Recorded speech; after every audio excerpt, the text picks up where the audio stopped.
Hello everyone. The topic of today's video is Introduction to Theory of Computation.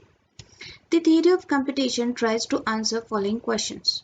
What are the mathematical properties of computer hardware and software? What is a computation and what is an algorithm?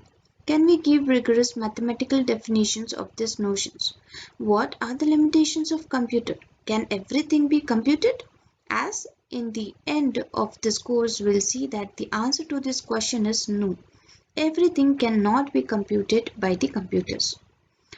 The theory of computation is a branch of computer science and mathematics combined that deals with how efficiently problems can be solved on a model of computation using an algorithm. Three main fields of computational theory are automata theory, computability theory, and complexity theory. So first we'll start with automata theory. The main aim in this branch is to analyze the behavior of machines and how they solve a problem. That is, do these models have the same power or can one model solve more problems than the other? The automata theory deals with definition and properties of different types of computational models. Examples of such models are finite automata. These are used in text processing, compilers, and hardware design. Context-free grammar. These are used to define programming languages and in artificial intelligence. Turing machine. This forms a simple abstract model of a real computer, such as your PC at home. The most powerful model of automata is the Turing machine.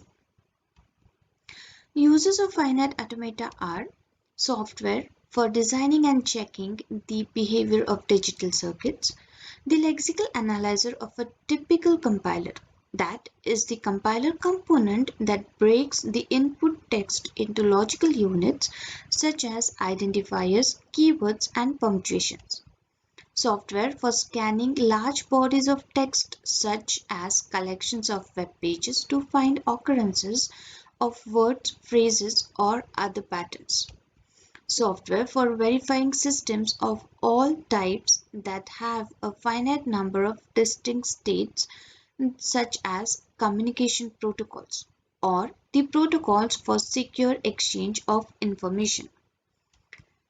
Next is computability theory.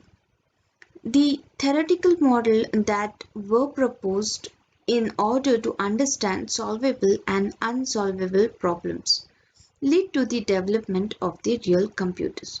That is, computability theory classifies problem as solvable or unsolvable. It is when we are able to formulate the problem using the Turing machine easily, but we can never solve it. In other words, it is when the computer is able to address the problem but unable to come up with the solution. Next is complexity theory. The complexity theory discusses the efficiency at which a problem could be solved.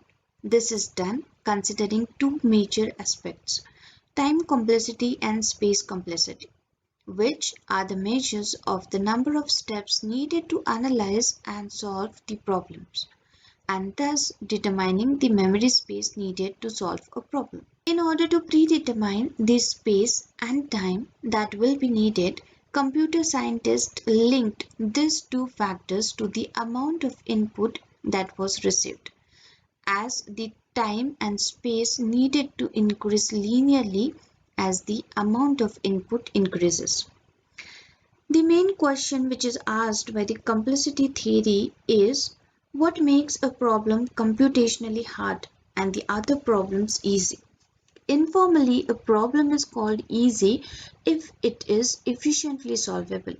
Examples of easy problems are sorting a sequence of say 1 million numbers or searching for a name in a telephone directory. On the other hand, a problem is called hard if it cannot be solved efficiently or if we don't know whether it can be solved efficiently. Examples of hard problems are timetable scheduling for all the courses in India or factoring a 300-digit integer into its prime factors. So, we can finally say that complexity theory classifies problems according to their degree of difficulty and gives a rigorous proof that problems that seem to be hard are really hard. Okay, so that's all for today. Let's stop over here. Please do give your feedback in the comment section. Thank you.